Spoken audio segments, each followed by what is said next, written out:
Chers frères et sœurs bien-aimés, je vous salue dans le précieux nom de notre Sauveur et Seigneur Jésus-Christ. C'est pour moi un grand honneur de prendre la parole aujourd'hui au nom du Seigneur pour vous présenter son message. Et pour cela, bien-aimés, je vous invite à ouvrir vos Bibles avec moi pour suivre la lecture que je vais faire pour votre édification dans le second livre de Rois, le chapitre 6e, et je lirai pour vous seulement du verset 15 au verset 17 exclusivement. Verset 15, le serviteur de l'homme de Dieu se leva de bon matin et sortit, et voici, une troupe entourait la ville avec des chevaux et des chars. Et le serviteur dit à l'homme de Dieu, « Ah, mon Seigneur, comment ferons-nous » Il répondit, « Ne crains point, car ceux qui sont avec nous sont en plus grand nombre que ceux qui sont avec eux. » Élisée pria et dit, « Éternel, ouvre ses yeux pour qu'il voie. » Et l'Éternel ouvrit les yeux du serviteur, qui vit la montagne pleine de chevaux et de chars de feu autour d'Élysée. Que Dieu daigne bénir cette portion d'écriture pour notre édification. Bien-aimé, notre sermon a pour titre « Deux façons pour le croyant de voir les obstacles ». Deux façons pour le croyant de faire face aux difficultés de la vie. Il y a la façon naturelle et la façon spirituelle. Le regard naturel et le regard spirituel. Et alors, bien-aimés, laissez-moi faire pour vous une mise en contexte pour comprendre, vous faire comprendre le fond de l'histoire. Je vais lire pour vous du verset 8 au verset 14 pour que vous compreniez bien le contexte. Et le roi de Syrie était en guerre avec Israël. Et dans un conseil qu'il tint avec ses serviteurs, il dit, « Mon camp sera dans un tel lieu, mais l'homme de Dieu, c'est-à-dire le prophète Élisée, et verset 9, fit dire au roi d'Israël, « Garde-toi de passer dans ce lieu, car les Syriens, donc les Syriens, les étrangers, et l'armée étrangère, l'armée syrienne, les Syriens y descendent. » Et le roi d'Israël envoya des gens pour s'y tenir en observation vers le lieu que lui avait mentionné et signalé l'homme de Dieu, c'est-à-dire Élisée. Et cela arriva non pas une fois, ni deux fois. Donc vous comprenez bien qu'à chaque fois que l'armée syrienne fait des incursions en territoire israélite, le Seigneur informa et son prophète Élisée, qui est le conseiller du roi d'Israël, et celui-ci, il avertit le roi d'Israël du danger. Et le roi d'Israël, à chaque fois, a pu déjouer ces interventions, ces incursions militaires de l'armée syrienne. Et alors, nous arrivons maintenant au verset 10. Et le roi d'Israël envoya des gens pour s'y tenir en observation vers le lieu que lui avait mentionné et signalé l'homme de Dieu. Cela arriva non pas une fois, ni deux fois. Oui. Donc maintenant, verset 11. Le roi de Syrie en eut le cœur agité. Il appela ses serviteurs et leur dit, « Ne voulez-vous pas me déclarer lequel de vous est pour le roi d'Israël ?» L'un de ses serviteurs répondit, « Personne au roi, mon Seigneur. » Mais Élisée le prophète qui est en Israël rapporte au roi d'Israël les paroles que tu prononces dans ta chambre à coucher. Donc vous comprenez que il devait suspect, c'est-à-dire le roi syrien, et il pensait qu'il avait dans son entourage un traître, quelqu'un qui avertit le roi d'Israël, et il l'a fait comprendre à ses généraux, à ses proches, et l'un d'entre eux et lui a rapporté ce qui se passe exactement, c'est que tout cela est dû au prophète Élisée qui informe à chaque fois le roi de Syrie, même les paroles que le roi d'Israël répète et dit dans sa chambre à coucher, parle, dit dans l'intimité. Et alors maintenant, nous arrivons au verset 13. Et le roi dit, « Allez et voyez où il est, et je le ferai prendre. » On vint lui dire, « Voici, il est à l'autre. » Alors vous pouvez comprendre la décision qu'il va prendre. Donc finalement, le roi de Syrie dit, « Il faut arrêter ce prophète. Il faut le mettre en prison. » Et alors, donc il décida de le faire, et voilà que l'occasion est survenue au moment où et le prophète Élisée et son serviteur Géasi se trouvèrent dans une ville appelée Dothan, et alors à Dothan, et ce qu'il fit, donc il envoya, au verset 14, des chevaux, des chars et une forte troupe qui arrivèrent de nuit et qui enveloppèrent la ville. Donc ils ont complètement encerclé la ville de Dothan et ils sont arrivés pendant la nuit. Et maintenant nous arrivons à ces versets dont nous vous avons donné lecture et pour le sermon, où, verset 15 au verset 17, le serviteur de l'homme de Dieu, c'est-à-dire Géasi, et alors qu'il s'apprêtait à sortir, et alors il remarqua que toute la ville est envahie par des militaires étrangers de l'armée syrienne, et c'est à ce moment-là, bien-aimé, qu'il est pris de panique, et il réagit comme il l'a fait. Et au verset 15 à la fin, et la Bible nous dit lorsqu'il se rend compte de la situation, il dit: ah mon Seigneur, comment ferons-nous? Comment ferons-nous?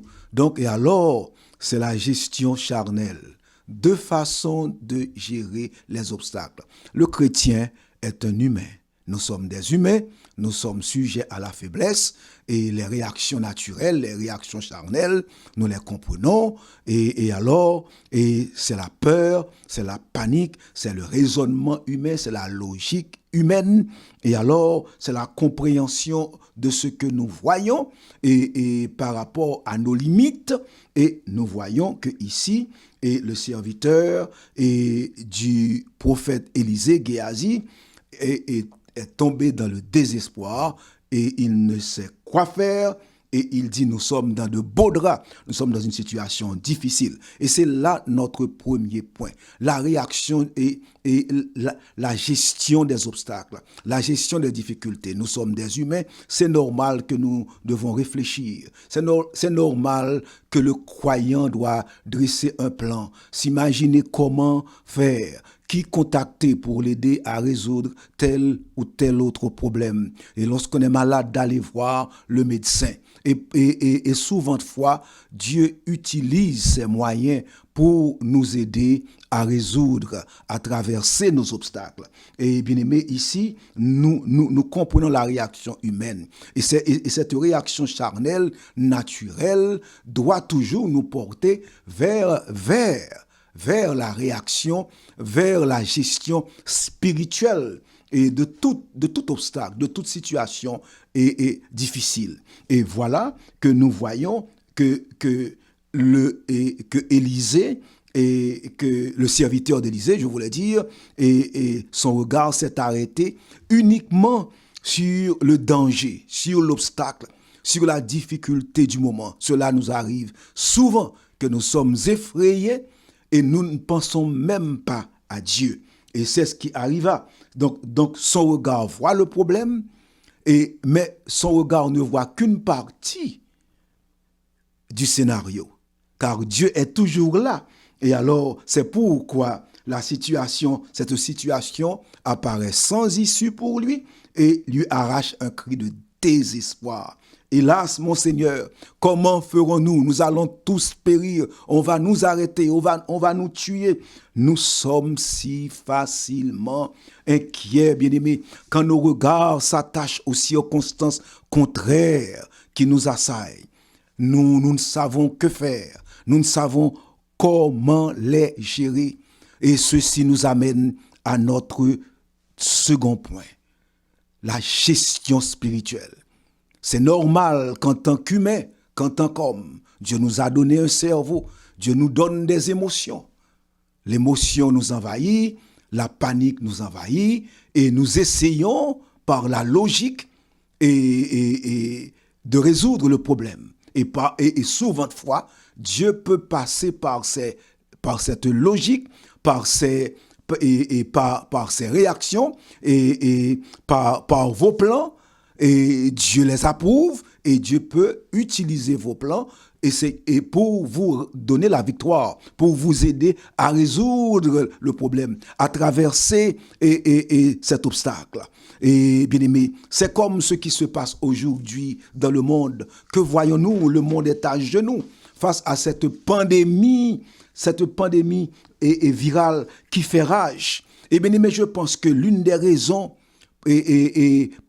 pour lesquelles les épidémies virales sont si effrayantes pour tant de gens, c'est que vous ne pouvez pas voir, vous ne pouvez pas la voir, vous ne pouvez pas voir l'épidémie, vous ne pouvez pas voir le virus, et les germes, les bactéries sont microscopiques. Et vous ne pouvez les voir et à l'œil nu, vous ne les voyez donc jamais venir. Et si les personnes ou les surfaces infectées avaient une aura rougeoyante, verte, par exemple, et bien aimé, nous saurions qui éviter et quoi ne pas toucher. Mais nous ne pouvons pas voir des microbes comme des virus. Nous ne pouvons pas les voir. Et cela, je pense, ne fait qu'exacerber les peurs des gens. Parce que nous ne voyons pas cet ennemi qui nous fait tant de mal. Il y a tant de cas de mortalité dans le monde avec cette pandémie virale, le Covid-19, qui cause tant de mortalité. Et je sais que chez nous en Haïti, on est dans le déconfinement total. Et c'est comme si la vie a repris son cours. Et pour la plupart des gens, chez nous en Haïti. Mais nous savons que ce n'est pas le même cas.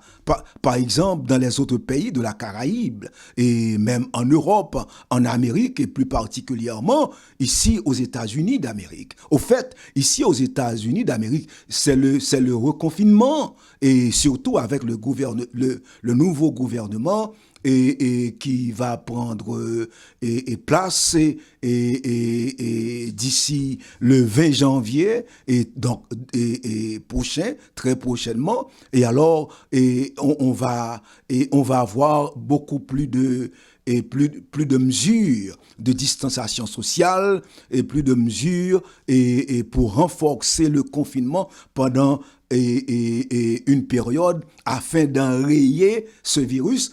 Et entre-temps, il y a également des plans de vaccination pour non seulement les Américains, mais également un peu dans le monde entier.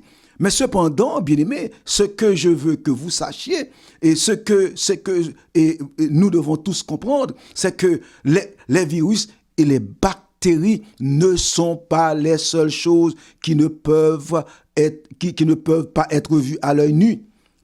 La Bible nous dit qu'il y a tout un monde invisible tout autour de nous. C'est comme ce qui s'est passé ici au verset 17, notre second point. Comment non seulement nous devons gérer nos problèmes naturellement, par la logique, par une stratégie humaine que Dieu nous inspire, mais également nous devons comprendre que la gestion de tout obstacle, de toute difficulté dans la vie exige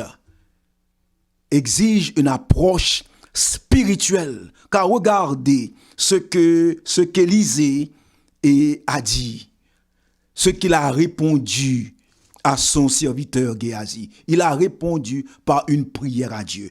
Et écoutez, relisons cette prière qu'il fit et pour Géasi. Et il dit à Dieu, Éternel, ouvre ses yeux pour qu'il voie. Alors, il a les yeux ouverts. En fait, c'est pourquoi il a pu voir et les militaires syriens. Mais Élisée parle ici d'autres yeux. Les yeux spirituels, l'approche spirituelle. Et il dit, après qu'il fit cette prière, la Bible nous dit, ici au verset 17, et l'Éternel ouvrit les yeux du serviteur. Donc vous voyez, et qui vit la montagne pleine de chevaux et de chars de feu autour d'Élisée. Pleine de chevaux. Car il n'y a pas seulement un monde visible, il y a un monde invisible. Le croyant n'est jamais seul. Nous ne sommes jamais seuls. Et les invisibles, les forces du bien, les forces divines, invisibles à l'œil charnel, sont autour de nous, sont toujours là pour nous accompagner. Rien ne peut arriver aux croyants, aux chrétiens, à celui qui est sauvé, qui a donné sa vie en Jésus-Christ. Rien ne peut arriver sans la volonté du Seigneur. Le Seigneur est toujours là à nos côtés. Nous ne sommes jamais tout seuls. Nous avons autour de nous le Père, le Fils et le Saint-Esprit. Et nous n'avons pas que Dieu avec nous, mais Dieu envoie des anges, l'armée des anges pour nous protéger, pour nous entourer, bien-aimés, dans les moments difficiles. Et si telle ou telle chose nous arrive, c'est que Dieu l'a voulu. Point final. Rien ne peut nous arriver sans la volonté du Seigneur. Car si Dieu est pour nous, comme l'apôtre Paul l'a dit, qui peut être contre nous? C'est en vain qu'ils sont contre nous. Ils ne pourront pas réussir.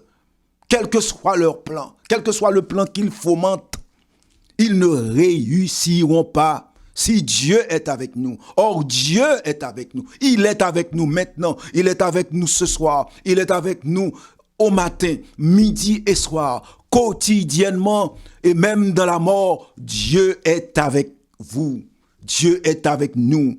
Et regardez ce que l'apôtre Paul nous dit dans le livre et dans son épître aux chrétiens d'Éphèse, le chapitre 6 du verset 11 au verset 13. Revêtez-vous de toutes les armes de Dieu afin de pouvoir tenir ferme contre les ruses du diable. Car, verset 12, nous n'avons pas à la chair et le sang, pour des notes. Mais contre qui? Contre quoi? Les dominations, les autorités, contre les princes de ce monde de ténèbres. Les princes de ce monde de ténèbres, ce sont les démons. Contre les esprits méchants dans les lieux célestes. Nous ne les voyons pas, mais ils sont là.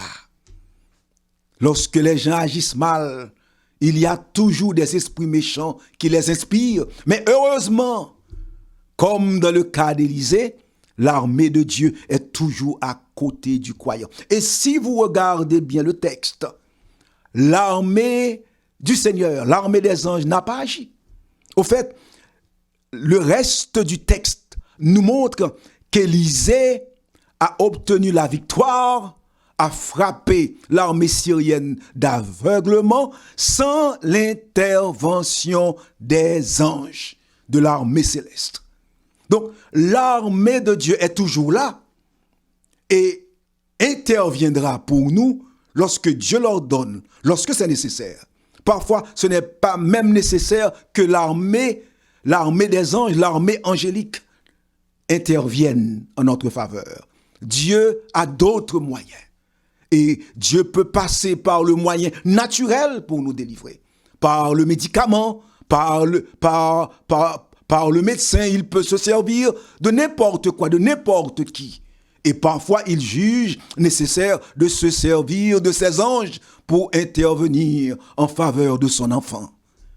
N'ayez pas peur, ne gérez pas les obstacles, les difficultés de la vie seulement de manière charnelle, naturelle. Mais il faut également voir que dans toute situation dans la vie, il y a toujours la présence divine aux côtés du croyant. Bien-aimé. Et alors, c'est pourquoi Élisée a pu obtenir la victoire. C'est pourquoi il était nécessaire que Dieu ouvre les yeux de Géasi pour qu'il comprenne et que toi aussi tu comprennes et que nous tous nous comprenions que le croyant n'est jamais seul. N'était-ce la prière d'Élisée? Géasi ne saurait jamais. Et pourtant, il avait peur pour rien, car les anges étaient là, malgré sa peur. Parfois, nous avons peur, nous inquiétons pour rien, car Dieu est avec nous. Rien ne va nous arriver de mal si Dieu ne le veut pas. Mais nous nous inquiétons. Nous sommes désolés, nous sommes paniqués, nous sommes déprimés. Ne vous inquiétez de rien. Jésus nous dit, mais en toute chose, faites connaître vos besoins par des prières et des actions de grâce. C'est ce que le Seigneur nous dit par le biais de l'apôtre Paul. Et la paix de Dieu, qui surpasse toute intelligence des anges et des hommes, gardera vos cœurs et vos pensées en Jésus-Christ. Donc vous voyez, n'ayez pas peur, ne vous inquiétez pas, soyez en paix. Calme-toi, calmez-vous. Mes amis, calmez-vous. Toi, mon frère, calme-toi. Calme-toi, ma soeur. N'ayez pas peur. Les anges sont là. L'armée divine est là. Et si nécessaire, elle interviendra selon la volonté du Seigneur. Oh, quel beau passage. Quel passage extraordinaire. Romains 8, verset 32, en fin de compte, nous rappelle ceci. C'est un rappel, car je l'ai dit tantôt tout à l'heure. Verset 31 au verset 32. Que dirons-nous donc à l'égard de ces choses? De quelles choses? Les obstacles de la vie, les maladies. Car il n'y a pas que le virus qui fait des dégâts dans le monde. Le cancer fait tant de dégâts. Les maladies vasculaires, les maladies cardiaques, les maladies neurologiques, les maladies mentales, psychologiques et les maladies spirituelles. Il n'y a pas que le virus. Au fait, le virus, ce virus dont nous parlons, le Covid-19, n'est pas aussi fatal, n'est pas aussi létal, n'est pas aussi tuatoire, n'est pas aussi mortel que le cancer. Beaucoup de gens, beaucoup plus de gens ont pu éviter les conséquences néfastes de ce virus par la grâce de Dieu. Donc vous voyez, il n'y a pas que cela. Le monde est rempli de dangers. Les dangers sont partout. Mais heureusement, notre Dieu est toujours là. Rappelle-toi ceci. C'est normal que, en tant qu'humain, que tu aies peur, que la panique t'envahisse pendant un moment face à tel ou tel obstacle. Mais, n'ayez pas peur pour longtemps. Remettez-vous rapidement. Car Dieu est avec vous. Dieu est avec toi, ma sœur. Dieu est avec toi, mon frère. Ce que tu vois maintenant, c'est une partie du scénario. C'est une partie de la situation. La situation n'est pas finie. C'est une partie. Dieu a le mot de la fin. Comme l'armée angélique, Dieu est là. Dieu est là. Il n'intervient pas directement. Il a 1000 façons d'intervenir. Il peut décider de bénir tes décisions et il peut décider, si nécessaire, d'intervenir. Vois comment il a fait pour Géasi et pour Élisée. N'aie pas peur, mon frère. N'aie pas peur, ma soeur. Que le Seigneur te bénisse et que le Seigneur vous bénisse tous. Rappelez-vous 2 façons pour le croyant de gérer les obstacles et les difficultés. Naturellement, c'est le naturel qui vient avant comme réaction. Mais reprenez-vous immédiatement et passez au spirituel. Car Dieu est là. Ce que tu ne vois pas est plus puissant que ce que tu vois. Notre Dieu règne encore et il est puissant. Laissez-moi terminer par cette promesse du Seigneur dans le livre d'Ésaïe, le chapitre 41 au verset 10. Et prenez cette promesse pour vous. Mon frère, prends cette promesse pour toi. Prends-la, serre-la, cette promesse, mon frère, ma sœur. ne crains rien, car je suis avec toi, mon frère, avec toi, ma sœur. C'est ce que Dieu te dit. Ne promène pas des regards inquiets, ces regards charnels, ces regards naturels, c'est normal. On est humain, pas vrai, c'est normal. Mais ne promène pas des regards inquiets. Cesse ces choses. Arrête-toi un moment. Comprends bien ceci. Je suis ton Dieu. C'est Dieu qui parle. Je te fortifie. Reprends-toi. Je te donne de la force. Je viens à ton secours. Je viens à ton secours. Je te soutiens de ma droite triomphante. Que Dieu te bénisse. Que Dieu vous bénisse tous.